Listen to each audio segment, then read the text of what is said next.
Just like everybody else has vigilantes, we need some black vigilantes. That's right. People want to jump up and choke us and kill us for being loud. How about we do the same when they attempt to oppress us? Right. I'm tired. Tired. I know you're looking for us to be like, oh, go and march. Go and march. No. This weekend, I want you to hold a community event everywhere from the Bronx to Houston to Seattle to Florida. Black people hold community events and talk about what you need. Just like everybody else has vigilantes, we need some black vigilantes. That's right. Hey, it's your buddy Moo Juice Magic here. So that is a man named Hawk Newsome. He's a BLM race baiter out of New York. What I mean is he's made a lot of money being an activist. That's all he knows to do. He has no other skills in life whatsoever. I'm pretty sure, well, maybe eating donuts. I mean, I don't think this guy's missed a donut in his life. So he's angry because the court, the jury, rightly, which never should have gone to court, found Daniel Penny not guilty on all charges. If you don't know what I'm talking about, we did another video about this. I mean, it's all over the news right now, but to clarify, if you haven't heard, a guy named Jordan Neely, the Michael Jackson impersonator who was homeless, schizophrenic, and on drugs, whose family abandoned him, the state of New York abandoned him, and no one from his community was trying to help him, including this guy, Hawk Newsome here. This guy never went out of his way to help the dude. He would go and assault people violently on the subway frequently. It was a common thing for him. MSNBC tried to place it like he would just ask for food. No, he would physically assault people quite frequently and make extreme terrorist threats, threatening lives of people, threatening bombs, things like that, threatening to shoot up the train. Thankfully, he never did, and he never will now because he tried to do this recently on a train, and a group of citizens decided to stop him, one of which being a Marine, Daniel Penny.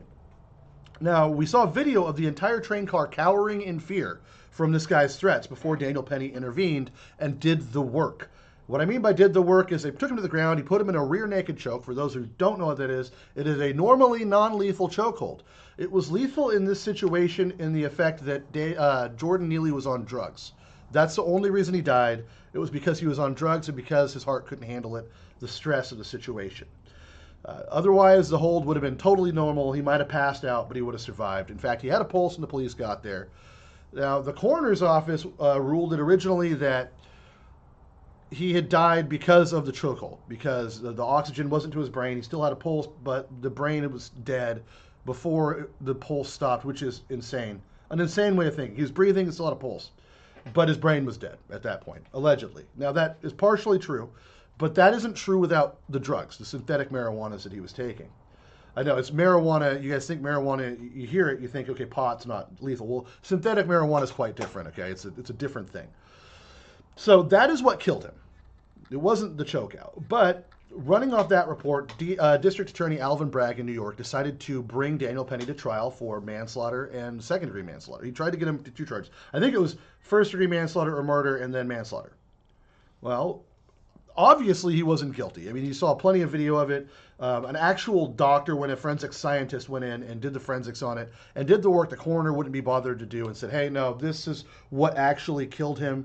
The coroner didn't look at any of the tox reports. He didn't look at any of this, didn't look at any of the history of this. He's like, I've been doing this for a long time. I've done thousands of cases like this, or thousands of cases. This is what happened. Okay, so Daniel Penny, once again, acting to help other people. I mean, first of all, if Samaritan's Clause, I don't know, I guess they don't have it in New York. If you act in the defense of another person, like if you feel like they're being threatened, to their lives are threatened, and you act in defense and it ends in someone dying or something, you're not supposed to be able to be even arrested for that shit. Because you're acting in the defense of someone else. And when you're putting yourself in a situation when you're grappling with someone, you don't know if they have a weapon or anything like that. You don't know if you're going to die. You're the closest soft target. What you're doing is you're trying to neutralize the enemy while becoming the soft target yourself so that those around you don't die. And that's what Daniel Penny was doing. He was trying to insulate others from being hurt, even if it would cost him his own life. And it didn't, thankfully. He was better trained, and Jordan Neely sadly passed away. I do say sadly because it's unfortunate the guy died, but it was a combination of his decisions, his family's negligence, and the state of New York's negligence. None of them were helping him. This guy's family didn't even care about the dude at all. They had cast him away completely because of his drug problem and his schizophrenia until this case when they thought they could make some money. It's pretty fucking gross. And then we have this guy, Hawk Newsome, that you heard at the beginning, that first clip there, asking for violence against not Daniel Penny, but white people in general for being oppressors, quote unquote. Now, to put this in perspective, this guy makes money from Black Lives Matter as an activist. He makes money from that. He makes money sowing discord in our country. That's his job, is to try to keep racism alive and well, because that's how this guy here, Hawk Newsome, and I can't remember this fat chick's name, this disgusting gravy-fleshed monster. She said some other stupid shit on another news conference while they're, quote, being oppressed, which is the craziest thing. If you have a microphone and an audience and you're able to say this shit out loud in public, motherfucker, you're not being oppressed. No one is oppressing your fat ass. No one has oppressed either of them from the buffet table ever. You can tell by their magnitude of size and girth. Okay, not just making fat jokes here, but this guy has back of the head rolls, dude. Look at this. It looked like waves. It looked like waves. This guy ain't being oppressed from anything, let alone the dinner table. I don't want to hear it, man. This guy's job is to sow racial discord and problems within the white and black community. And it's fucking crazy. You have one dude who went nuts and get choked out by a white guy, okay? Suddenly it's a race issue. Dude, where were you when this dude that got choked out needed help on the street? Where are you, Newsome, when you're walking downtown on New York and seeing all these homeless black dudes out there just fucking not being able to get anywhere in life? Are you going to help them with that BLM money you got in your pocket? Are you going to try to fix your community in a positive way instead of causing more problems? No, instead what your organization does is cause riots. You cause uprisings. You flip cars and burn businesses down, usually black-owned businesses. You commit black-on-black crime during this. You caused this, Newsome. You yourself. It's weird the name Newsome has such terrible connotations. Gavin in California, who's white, and Hawk in New York, who's black. Weird. It's just the name, I guess. Avoid the name Newsome, guys. It's a red flag. Now, the Jelly Roll chick behind him had some other stupid shit to say before the trial about how oppressed and how things are in the world and how all the baby boomers on the jury are, you know, Jim Crow people that lived through Jim Crow and want Jim Crow laws again. Yeah, she said stupid shit like that. I'm not kidding. Apparently she was privy to the jury, which I don't understand how that could even be possible as an activist. She has no idea what she was talking about whatsoever. And this idiot here in front of her, the Hawk guy. It's amazing you can see past this guy to see her. That's how fat she is. That you can see her in his orbit. Yeah, I'm making fat jokes about these two because they're worthless to society. These people are absolutely worthless. What should be happening, though, is Hawk Newsome right now is in public as a leader calling for violence. Why aren't handcuffs on him right now, Alvin Bragg? District Attorney of New York. Somehow. Well, here's why. Because Alvin Bragg is just as big a piece of shit. He needs to be disbarred. He needs to be tried and prosecuted and in jail. And this guy should be in jail right now for inciting riots and trying to incite riots because that is a crime. He's out there dog whistling, calling out the big bad wolf in the room. Look, dude, it was a member of the black community, which is a member of the American community. As far as I'm concerned, it's just another stupid American doing a stupid thing. Okay? It doesn't matter about race to most of us, man. Even if it does to you, Hawk. You are a reverse racist, as they used to say in the 90s. It's just racist, is what it really is. It's pretty pathetic. It's disgusting.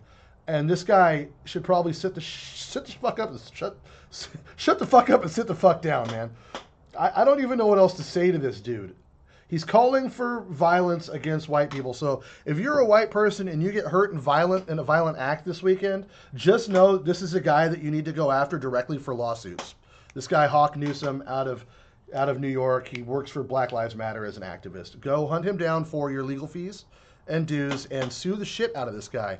If you are a white person in America this weekend, you can just pretty much assume if a black guy commits a crime against you, then this guy's probably behind it. And I don't know if Hawk Newsome knows the numbers on black on white crime versus white on black crime, but it's pretty uneven. It's pretty fucking uneven, dude. So enjoy the lawsuits. I hope you get sued into oblivion, Hawk.